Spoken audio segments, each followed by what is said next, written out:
تو ان کے وعدے کی وفا کی وجہ سے صحابہ کے ہاتھوں پر ایمان لے آتا، اور جب کبھی سفر کرتا تو کون نہیں جانتا فاروق اعظم کے سفر کو، کہ جب بیت المقدس کی چابی لینے کے لیے مدینہ منورہ سے جب نکلے تھے تو غلام کو، کسی اور کو نہیں، غلام کو، یہ نہیں کہ میں بس سفر پہ سواری پر میں رہوں گا تو گھسیٹتا رہے، نہیں، تھوڑی دیر تو سواری پر بیٹھے گا، تھوڑی دیر میں سواری پر بیٹھوں گا، یہ غلام کے ساتھ سلوک، یہ غلام کے ساتھ سلوک۔ اے رسول اعظم صلی اللہ علیہ وسلم کے دیوانوں، یہ ہماری آئیڈینٹی تھی، اور یہ آئیڈینٹی اتنی پاورفل تھی کہ ایک طرف پروپیگنڈا تھا اور ایک طرف صحابہ کی نکھری ہوئی زندگی تھی۔ پروپیگنڈا کرنے والوں کو منہ کی کھانی پڑی، اور جو صحابہ کی زندگی دیکھتا کہ اٹھتا تھا یہی سچا ہے اور اس کا دین سچا ہے، یہ پہچان، یہ آئیڈینٹی۔ غوث پاک کو دیکھو، خواجہ صاحب کو دیکھو، بابا فرید کو دیکھو، داتا صاحب کو دیکھو، بندہ نواز کو دیکھو، مخدوم سنہ کو دیکھو، امام عشق محبت کو دیکھو۔ خدا کی قسم یہ وہ لوگ تھے جن کے قریب بیٹھنے کے بعد انسان کو خدا کی محبت یاد بھی آ جاتی اور دل اللہ کی محبت سے لبریز اور رسول اعظم کی محبت سے لبریز ہو جاتا۔ یہ پہچان تھی۔ جب یہ پہچان تھی تو اب آپ دیکھیں جن کو مکے میں رہنے کے لیے بظاہر مکان کی قلت تھی، لیکن جب انہوں نے اللہ عز و جل اور اس کے رسول صلی اللہ علیہ وسلم کے فرامین پر عمل کیا تو قرآن نے کیا کیا؟ قرآن کیا کہتا ہے؟ قرآن کہتا ہے کہ ان کے لیے آسمان کے دروازے کھول دیے گئے، اور جو بھی ایسا نہیں کسی ایک کے وَلَوْ أَنَّ أَهْلَ الْقُرَىٰ آمَنُوا وَاتَّقَوْا لَفَتَحْنَا عَلَيْهِمْ بَرَكَاتٍ مِّنَ السَّمَاءِ۔ اگر بستی والے ایمان لائیں اور تقوی اختیار کریں تو اللہ فرماتا ہے آسمان سے برکتوں کے دروازے ہم اس کے لیے کھول دیں گے۔ پتہ چلا کہ وہ لوگ جن کو مکے میں رہنا دشوار تھا، بعد میں ہم نے دیکھا کہ ان کے کردار اور ان کی زندگی کی بنیاد پر اللہ نے ان کے قدموں کے اندر بڑے بڑے سرماؤں کے تخت و تاج ڈال دیے، اور پھر یہی ہوا۔ حضرت فاروق اعظم کی حیات طیبہ دیکھتے ہیں تو عقل دنگ رہ جاتی ہے کہ اللہ اکبر، اللہ اکبر۔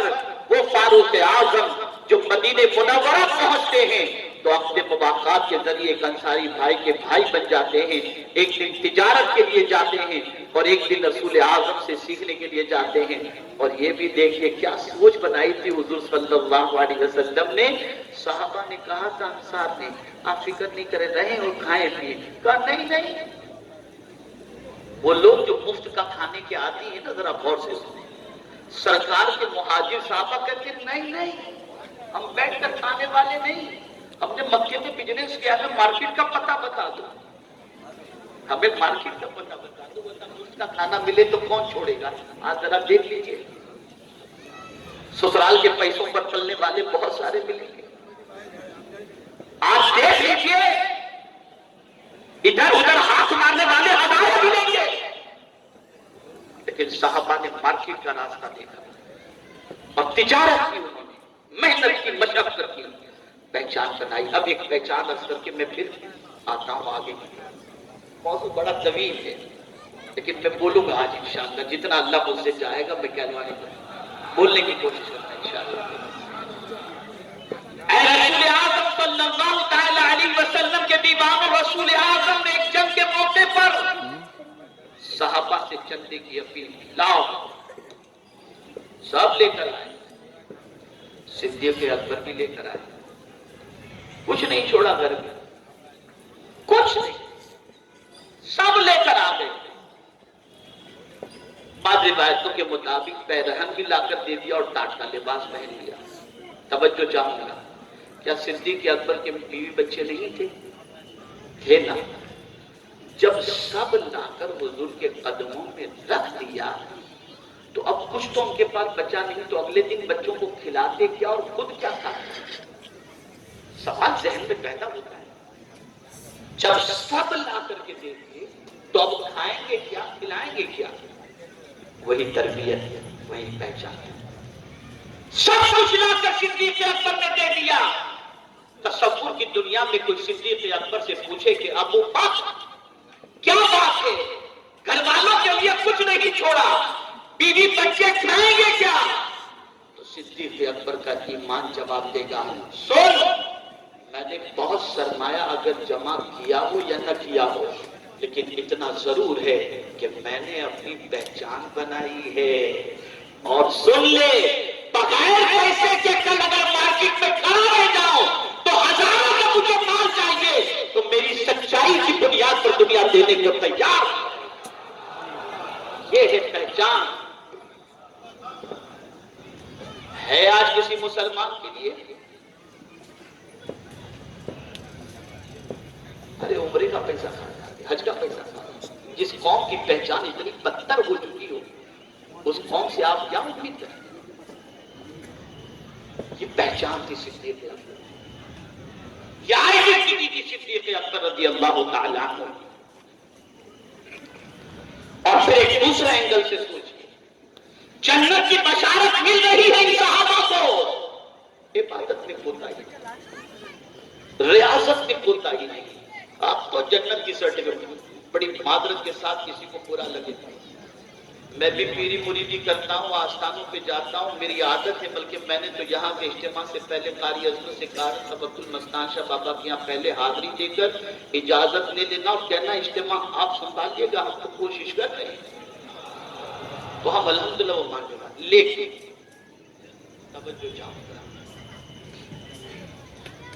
جن کو جنت کی بشارت مل گئی ان کی تہجد مس نہیں ہوتی، جن کو جنت کی بشارت مل گئی وہ آخرت کے ڈر سے بے خوف نہیں، جن کو جنت کی بشارت مل گئی وہ نبی کی سنتوں کو نہیں چھوڑ رہے، جن کو جنت کی بشارت مل گئی وہ تلاوت نہیں چھوڑ رہے، جن کو جنت کی بشارت مل گئی وہ امانت میں خیانت نہیں کر رہے۔ اور تم نے یہ سمجھ لیا کہ کسی شیخ کے ہاتھ میں ہاتھ دے دیں، لوگوں کا ٹوپا کرے اور جنت میں چلے جائیں گے۔